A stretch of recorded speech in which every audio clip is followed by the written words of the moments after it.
Welcome to the podcast. If you'd like to listen to an ad-free version of this episode and all of our episodes, then search True Crime Today Premium Plus on Apple Podcasts and press subscribe. That's our premium channel where all of our ad-free and advanced episodes live, all in one place. True Crime Today Premium Plus. Search it on Apple Podcasts and press subscribe. Even try it for 3 days free. The blood washed away, but the guilt never does. Welcome to Hidden Killers with Tony Bruschi, featuring psychotherapist and author Siobhan Scott. The death of Micah Miller, it's something we've been talking about throughout the year. It was a suicide that happened in April of this year.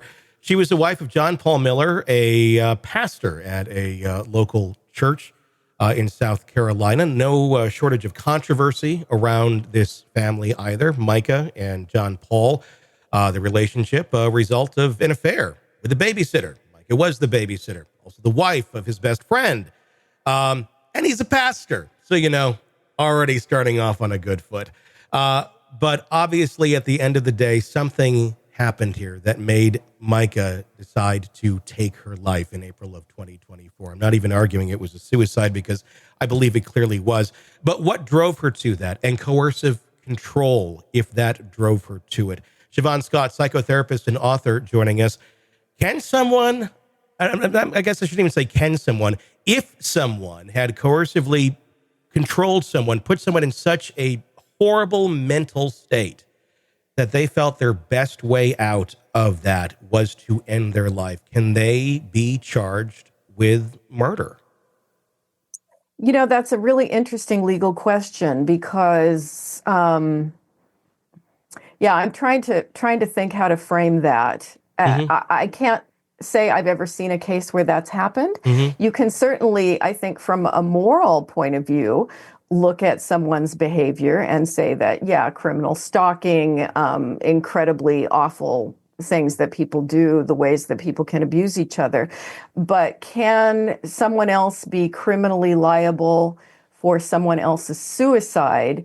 I believe there have been cases where it was a direct you need to kill yourself now to a very fragile person, where there was criminal liability found for that. But just being in a toxic relationship where someone ends their life, I have never seen that happen. So that'll be interesting to see what develops here. Yeah.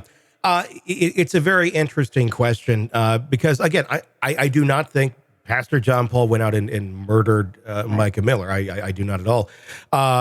But it certainly seems like a very tumultuous relationship from the evidence that we've seen, her own writings, her own videos, things that she told her family. It looked like a pretty damaging relationship. On the other side, John Paul is claiming, look, she had all these mental health problems, and I was just trying to be the buffer and to be the bumper for her as she acted out and went through all of this. That's his argument on his side. She's dead. So how difficult is it post-mortem to take a look at this and go, who's telling the truth here? Or is it kind of a mix, maybe in a gray area where maybe there's a little bit of truth all over the place?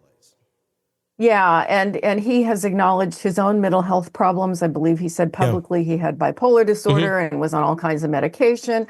So this is a guy with red flag after red flag. And as you said, his sexual behavior, the fact that he had slashed his wife's tires, put tracking devices on her cars. I mean, I think it's a big mess of gray area. And did she have some pre-existing problems? Quite possibly. That's not a crime. A lot of people have some mental health problems. But you put two people like that together and you often get very bad things happening. I'm going to play the devil's advocate here and just for a second. I mean, I think John Paul is a very bizarre individual, just from his interviews that I've seen. Seemingly very narcissistic, very self-aggrandizing. I think that's not really up for debate. But in some cases like this, are we too quick to go down the route of the partner is the one who is to blame here, versus the partner was actually really trying to help them, but they had such delusional thinking that it came across as if they were being abused, but maybe they weren't. But but it was just kind of the way that thought process was going on. I don't know. No, I think that's a really incredible point, because for some people, I'm trying to think how to not get too psychobabbly with all this, but some people will misperceive reality, and they will perceive that people are doing things to them with ill intent when they're not. And yet sometimes they are some of the time. And so it gets really, really murky. And you see this with couples who are, let's say, going through child custody evaluation sometimes, and there's been bad behavior everywhere.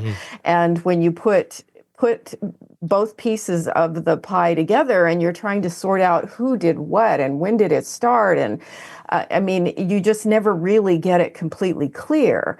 But you can say there are people who just need to get away from each other and do better when they're not together. And that, sometimes is the best you can do. Well, and I would say probably some people are just best to be with no one until they have their own mental health together. And John Paul maybe is one of those individuals, judging from where he's all over the board, as we've seen in some of the interviews with News Nation and such.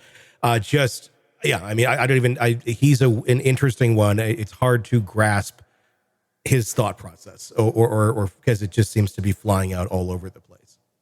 Yeah, I would stick my neck out and say John Paul needs to stay out of relationships. I would definitely say that. There's just way too many red flags going on with the guy's behavior. Yeah, well, with the FBI investigation that's continuing on, very likely into financial issues, it probably won't be much of an issue for him, because I'm kind of doubting he's going to be a free man for very much longer if those financial crimes, if in fact they are alleged, come to light. It's not going to look very good, and there's already a lot of things there. Very bizarre case, and one that, it's hard to wrap your mind around. Welcome to the podcast. If you'd like to listen to an ad-free version of this episode and all of our episodes, then search True Crime Today Premium Plus on Apple Podcasts and press subscribe. That's our premium channel where all of our ad-free and advanced episodes live, all in one place. True Crime Today Premium Plus. Search it on Apple Podcasts and press subscribe. Even try it for 3 days free. Let's be honest. Nothing kills the thrill of a good murder mystery like a commercial for laundry detergent. It's like someone slapping a closed sign on your favorite dive bar. But you're not here for that, are you? You're here for the good stuff. So ditch the ads and upgrade to True Crime Today Premium Plus on Apple Podcasts. With True Crime Today Premium Plus, you get your crime straight. No chaser. Commercial free with extended interviews and early access. It's like getting the bartender's special when the bar's already closed. Search for True Crime Today Premium Plus on Apple Podcasts. Subscribe and drink it all in.